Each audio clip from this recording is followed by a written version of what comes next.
Hola, ¿cómo están? Muy buenas tardes, miércoles 13 de agosto del 2025. Estamos dando inicio a la última revisión de la actualidad en página 13 con nuestros panelistas recurrentes del jueves, Paula Escobar Chavarría. ¿Cómo estás, Kiki Mujica? Y hoy día es miércoles, eso sí. ¿Dije jueves? Sí. Ah, miércoles. Pero no importa, para eso estamos. Pero es que me han dicho tanto en el chat, hoy es jueves porque como el viernes es feriado, claro, se me pegó. Quieres que sea jueves, pero ya Quiero será, solo queda un día. Es un miércoles. Tanta flojera, este país hay que reactivarlo. Sí, es verdad. Paremos con tanto feriado. Bueno, pero trabaja tú los feriados si querís, pues, don Criteria. Bueno, por eso está no forrado. nos hagas trabajar a nosotros. Por eso está forrado como dice París. Es verdad. Cristian Valdivieso, ¿qué tal? Hola, ¿qué tal? Buenas Don tardes, Criteria buenas tardes. conocido en estas huestes. Oye, Cristian nos propone... Forrado de deudas. Como buen emprendedor. Como Pero está emprendedor. feliz. ¿Ah? ¿Feliz y forrado? Sí, felices y forrados. Sí. No, si ya no tiene una pyme este hombre. No. Es una mediana empresa lo tuyo, ¿no? Un emprendimiento, Un siempre, emprendimiento. todos los días. Oye, Cristian nos propone un tema bien interesante, Paula, y nuestros auditores. 10 años de la gratuidad, que pasó el tiempo. ¿Qué opina la ciudadanía sobre esta política pública? Acá, este es un estudio que tú presentas mañana en la Finisterra, entiendo. Sí, que hicimos en conjunto con la Universidad Finisterra para un seminario que se va a hacer mañana y que yo voy a presentar. Claro, porque en la mañana estuve escuchando al rector Juan Eduardo Vargas, que estuvo con Ramón Ulloa explicando esto sobre la percepción de la gratuidad. Es interesante más porque la FINI está sujeta a la gratuidad. No todas las universidades privadas están sujetas a la gratuidad. Sí. Una de las que está sujeta es precisamente la FINI. Sí. Cuéntanos, Cristian. Sí, oye, interesante el tema. Lo conversé con el equipo y les pareció interesante traerlo. De hecho, la Paula alguna vez hizo una presentación sobre las implicancias que ha tenido la gratuidad en el sistema. ¿Te acuerdas? Y entrevistaste Sí. a varias personas, gente que está metida en el tema, más bien desde la mirada, digamos, estructural o técnica de cómo ha operado la gratuidad. Esta encuesta más bien se enfoca en la mirada subjetiva de cómo la gente está evaluando la gratuidad, ¿ya? Y increíble pensar que han pasado 10 años ya desde que se Increíble. implementó el Increíble. 2014, gratuidad en la educación superior, que fue de alguna manera la plataforma que catapultó a la actual generación gobernante en política. Sí, ¿Se pues, acuerdan que presidente, de fue hecho. uno de los grandes temas y muy discutido en su minuto? ¿Se acuerdan que era gratuidad para todos, gratuidad para algunos? Era un Gratuidad... enredo. Me acuerdo que La hasta se preside- enredó Michelle Bachelet. Hasta la presidenta, que dijo un día para todos, otro día solo para los Claro. que pueden, e incluso dijo, ¿cómo voy a querer que mi hija que puede pagar tenga gratuidad del Estado? Claro, me acuerdo que dijo eso en The Clinic y como a los 2 días se dijo en la radio cooperativa precisando que estaba a favor de la gratuidad. Sí. Universal, claro. De la universalidad, exacto. Es interesante. Bueno, hoy día el tema es que la gratuidad está costando como 2.500 millones de dólares al año. O sea, es una política pública muy cara que ya está instalada y se está discutiendo bastante respecto de cómo seguir con la gratuidad. Y a propósito de eso es que hicimos este estudio que basado en una encuesta, ¿verdad?, representativa del conjunto de la población, no solo de la gente adscrita a gratuidad o con relación con la gratuidad, sino que del conjunto de la población para ver cómo percibían, evaluaban y juzgaban la gratuidad a 10 años. ¿Sujeto a la gratuidad o no?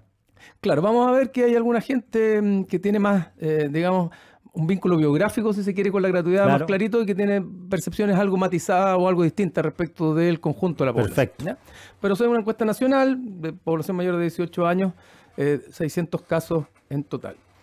A ver, lo primero, poner no la gratuidad, sino que la educación en contexto, algo que hemos conversado varias veces, y nosotros preguntamos entre las prioridades o las urgencias que tiene el país, en qué lugar más o menos se ubica la educación. Y la educación fue nombrada, la idea de mejorar la educación en el 7º lugar de 9 que preguntamos. O sea, Antes estaba primero. antes, Cuando mucho partió la tiempo era gratuidad. primero, exacto, exactamente. Estaba primero, hoy día por lejos el tema de la seguridad es lo que se lleva, la preocupación y el foco y la inquietud de las personas, seguido de controlar la inmigración. Y en tercer lugar, bien, digamos, bien competitivo ya con la migración, los temas económicos, el empleo, el crecimiento económico, el tema de los sueldos, la pega, la falta de pega. O sea, claro. esos son los tres temas que además son los que tienen cooptado la discusión político-presidencial, si se quiere. ¿Va? Sí. Seminarios de uno, del otro, pero todo tiene que ver con seguridad, con inmigración, con crecimiento, y el resto pareciera ser que pasa a un segundo plano, que no hay espacio para ello.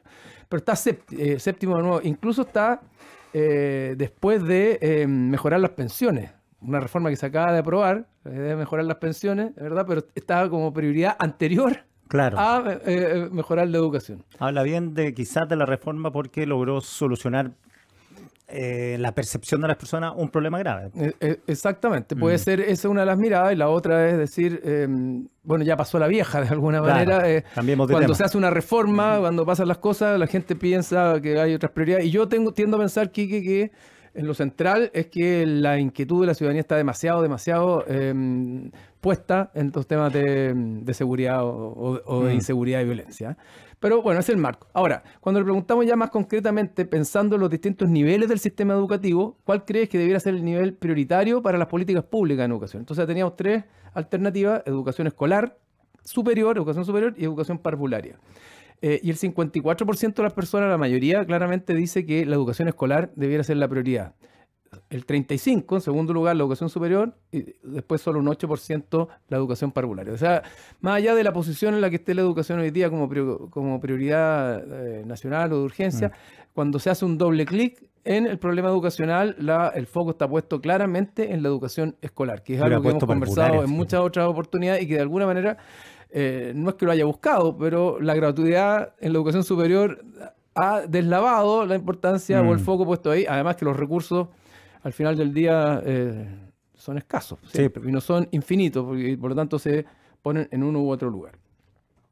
Bueno, visto así, después preguntando ya más concretamente los impactos positivos que ha tenido la gratuidad, vemos que frente a la siguiente pregunta, si la gratuidad en la educación superior ha permitido el ingreso de estudiantes que antes no podían pagar, vemos que el 85% de las personas está muy de acuerdo con eso. Es decir, efectivamente, esto ha habilitado que gente que antes no podía pagar ingrese a la universidad. Cosa que, subjetivamente, bueno, es el 85%, cosa que de alguna manera se contradice aparentemente con los hechos. Es decir, no es que haya aumentado la matrícula, necesariamente producto de la gratuidad, ¿ya? Pero la gente dice, ha permitido que gente pueda estudiar que antes no podía, ¿ya?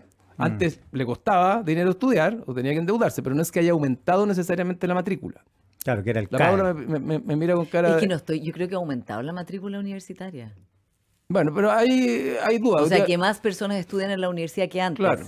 Bueno, hoy día en la mañana, cuando hablaba el rector, que hablaba ya de los números, hablaba de que aparentemente esto no es tan claro que haya aumentado significativamente la matrícula, lo que sí, evidentemente, ha habilitado que gente que antes tenía que pagar y que se endeudaba, hoy día no lo haga, o que haya otra disposición.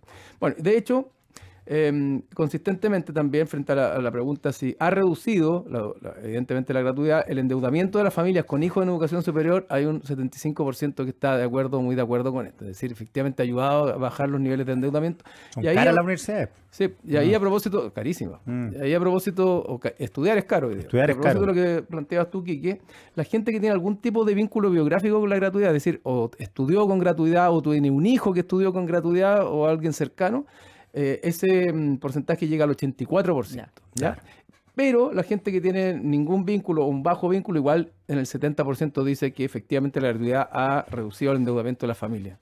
Y por último, respecto a los aspectos positivos, hay un 73%, o sea, una mayoría significativa, que está también muy de acuerdo con que la gratuidad ha favorecido la retención de estudiantes que antes desertaban por motivos económicos, ¿ya? Algo que también muestra mayor nivel de acuerdo entre los que tienen un vínculo geográfico que quienes no lo tienen. Ahora, aparentemente tampoco es tan claro que la gratuidad haya mantenido a los alumnos estudiando en la universidad. Igual hay harta deserción, independientemente de eso, pero hay alto nivel de acuerdo con la idea de que ha favorecido la retención de estudiantes que antes desertaban por motivo económico. Evidentemente, si tú tenías problemas económicos, te tenías que ir por plata, hoy día si tienes gratuidad, claro, al menos no te tienes que ir por dinero, pero la deserción igual puede ser alta a veces. Muchas veces incluso algunos que son críticos de la gratuidad también plantean de que mucha gente estudia más de una carrera o que no le ponen tanto pino, ¿sabes? Porque hay un tema de gratuidad que es un incentivo perverso, si se quiere, en alguna medida para sacarle más jugo. Siempre se dio el ejemplo Argentina, que los tipos sacaban la carrera con 12 años. O sacaban 3 carreras o se cambiaban de una a otra. Bueno. Así es. No vamos a hablar de temas personales, que es cuando uno ha tenido que pagar la universidad de los hijos. No me queda respecto de los impactos negativos de los impactos. Y que está pensando, como tienen niños chicos, te quedan 100 años de...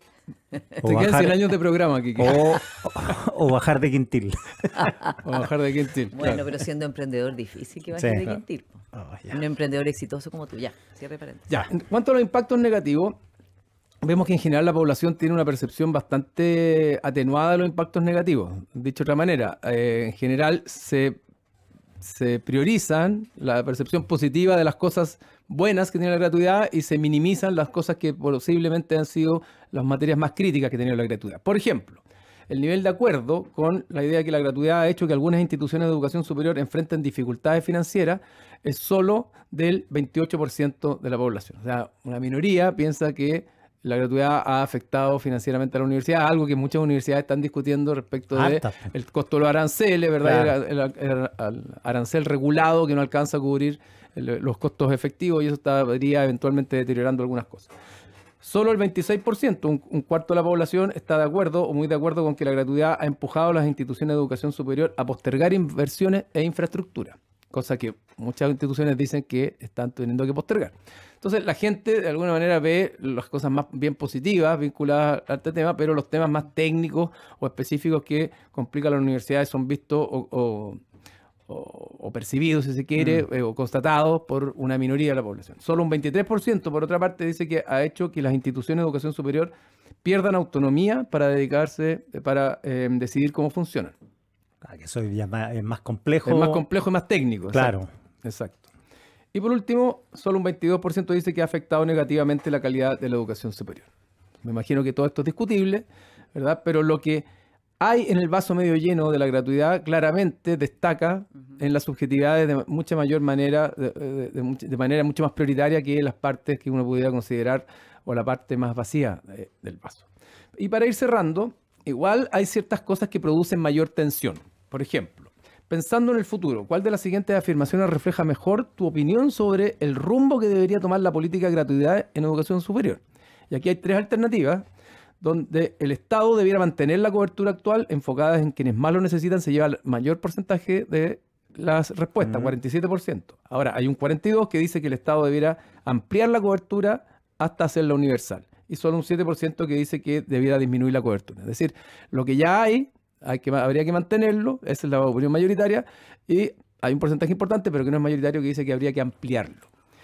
Es importante este tema, creo yo, y aquí hago un paréntesis más interpretativo, que tiene que ver con el hecho de que cuando tú instalas una política que se vincula con algo gratis, ¿verdad? La gente no piensa necesariamente en las implicancias de mediano y largo plazo. Es un bien o un derecho adquirido. Y después cuando tú te puedes cuestionar esta política o decir, mira, nos están dando las lucas o las lucas necesitamos ponerlas a lo mejor en la educación preescolar o la educación básica, tú dices, bueno, pero ¿cómo le voy a quitar un beneficio que ya te adquirí? O sea, te enfrentas a un problema muy complejo en la población. Y no nos olvidemos que la gratuidad fue implementada en el 2014, cuando el Chile crecía a otro nivel de lo que está creciendo los últimos 10 años, que hemos estado creciendo en el torno al 2%. Bueno, eso es en lo grueso. Lo último, decir que las familias que pueden pagar no deberían recibir gratuidad y de que el beneficio debería ser solo para quienes no necesitan, a propósito de la complicación o del cambio de opinión que tuvo la presidenta. Hay una mayoría que dice que el 61% que está de acuerdo con eso versus un 34% que dice que todas las familias, incluso las que pueden pagar, deberían tener acceso a gratuidad. O sea, la idea de la focalización sigue siendo mayoritaria, ¿ya? Paula Escobar. Oye, muy interesante, yo creo que es una política pública relevantísima y una década después es muy importante analizarla en su mérito, ¿no?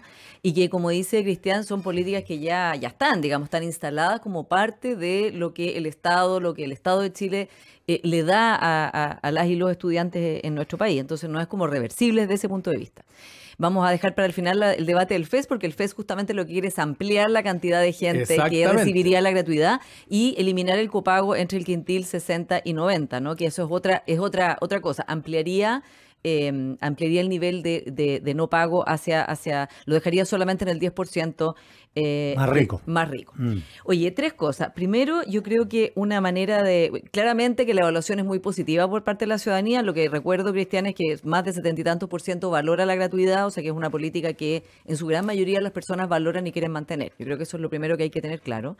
Y que los problemas que ha generado en algunas universidades adscritas a la gratuidad, como es tener menos fondos para investigación y desarrollo, que es básicamente donde ha golpeado, no tener menos plata para la investigación, que es lo más caro que hace una universidad, pero que es parte fundamental de una universidad compleja, ¿no? Generar nuevo conocimiento. Esa parte es más invisible para las personas que obviamente están recibiendo el beneficio y sus hijos. O bien, pueden ir a la universidad y antes no podían, o han quedado mucho menos endeudados, sin deuda por eso, que es algo que valoran positivamente. Creo que es lo primero que hay que rescatar. Y lo segundo es que creo que una mirada también debiera implicar lo que hablábamos también Quique y Cristian la semana pasada sobre lo que decía el profesor Jun Chang, el profesor surcoreano que vino a la Cumbre de la Democracia y que ha sido profesor de muchos grandes, muchas figuras del Frente Amplio, por eso lo traigo a colación, que él mismo hizo el punto cuando vino acá de decir: yo creo que los problemas que tienen ustedes de malestar social no tienen que ver con la desigualdad, sino en el hecho, y lo dijo como claramente, en que ustedes tienen una cantidad de jóvenes estudiando en la universidad digamos, en proceso de titularse en la universidad de los más altos del mundo respecto de la edad relevante para eso. Dijo incluso más alto que Corea del Sur, que es una potencia tecnológica, ¿ya? Y de conocimiento. Pero a la vez tienen una tasa de desempleo muy alta, y si a la tasa de desempleo alta le sumamos la informalidad, tienen en torno a un 40% de personas que no tienen un buen empleo, ¿ya? Entonces, están creando una fuerza de trabajo que después no va a encontrar un buen trabajo, y eso para él estaba a la base del malestar social chileno que, digamos, fue causa del estallido, etcétera. Eso lo había esbozado Manuel Canales, ¿te acuerdas? Claro, también Manuel Canales, el sociólogo de la Universidad de Chile. Entonces, es lo que dice, yo veo los datos de la OCDE y yo veo que claramente ustedes tienen acá un punto ciego, o sea, están creando una clase muy ilustrada de universitarios que después no van a encontrar un buen empleo. Están creando una frustración. Claro. Segundo, se habló esta semana, viene en el Mercurio un reportaje y la Paula Comandari hizo un informe en página 13 la semana pasada del desempleo ilustrado, ¿no? Claro. Parte de las personas más desempleadas en Chile son jóvenes y mujeres, ¿ya? O sea, cómo Chile absorbe a las personas. O sea, yo creo que ese es un tema que tenemos que evaluar cuando hablemos de la proyección para los próximos 10 años de la gratuidad. Segundo, también cosas que hemos hablado que son fundamentales, como la disrupción enorme que hay en la educación, dada la disrupción tecnológica y la destrucción creativa que está creando. Es decir, millones de empleos que se acaban, millones de empleos que se crean, pero los que se crean no requieren las mismas destrezas y habilidades que los que se destruyen. Por lo tanto, otras personas tienen esos trabajos que las personas quedan desempleadas y tienen que reconvertirse o hacer el reskilling, lo cual implica que uno va a ir a la universidad no una vez cuando es joven, sino muchas veces va a seguir estudiando, de manera que la universidad también tiene que abrirse a modos más flexibles, rápidos, ágiles, de que las personas puedan reentrenarse o incluso aprender una carrera nueva rápido para poder tener trabajo. O sea, incluso con o sin gratuidad, una carrera de 5 años. Es una locura. Es una locura. Exactamente, en un ¿no? mundo Lo hemos hablado como carreras carreras que se piensan para un mundo que ya no es, para el siglo XX, ¿no? Y hoy día la gente va, bueno, estudié esto, pero hago esto otro, hago un diplomado, hago un posgrado, estudio online. O sea, en el fondo esa agilidad para que las personas puedan seguir teniendo un trabajo de calidad, que es el mayor predictor de tener bienestar, no tener un empleo de calidad.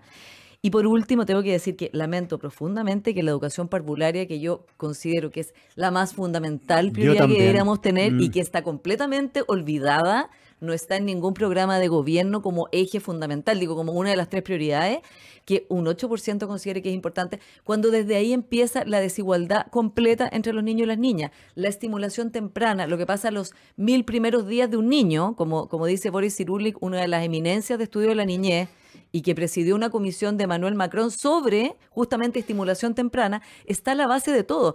Lo que aprendan los niños los primeros 3 años. Y aquí tenemos 3 años perdidos, tenemos una baja cobertura de jardines infantiles, después, digamos, pasados a la cuna, jardín, y después baja cobertura de prekinder y kinder, que es otra tendencia que la podremos analizar un día acá, que es muy preocupante porque los niños ese tiempo lo pasan en la casa, viendo tele o en pantalla, y ya cuando entran, digamos, al colegio, tienen un desnivel enorme respecto de niños que han sido estimulados y que son niños de las clases sociales más acomodadas. Sí, un punto de la educación parvularia, porque además este número que informa Cristian no hace más que corroborar por qué la clase política no le da bola, Claro. porque no lo reditúa. Sí, Nadie está preocupado de la educación parvularia. Sí, ahora hay más inquietud en la ciudadanía por la educación básica que por la educación superior. Uno podría decir, claro, como la educación superior tiene gratuidad, y la otra está en otro problema. Pero el problema central hoy día está que está en la educación básica, la gente lo percibe mucho más que en la educación superior. 1. 2, fíjate que Hoy día hay mucha valoración de la gratuidad como política en sí misma, porque, valga la redundancia, es gratis. Y la gente dice algo gratis, ¿por qué no lo voy a valorar? Y se ven poco los efectos de mediano y largo plazo, que se pudieran incubar, o el efecto de que si pongo la plata acá, no la puedo poner donde efectivamente se está necesitando más. Uno.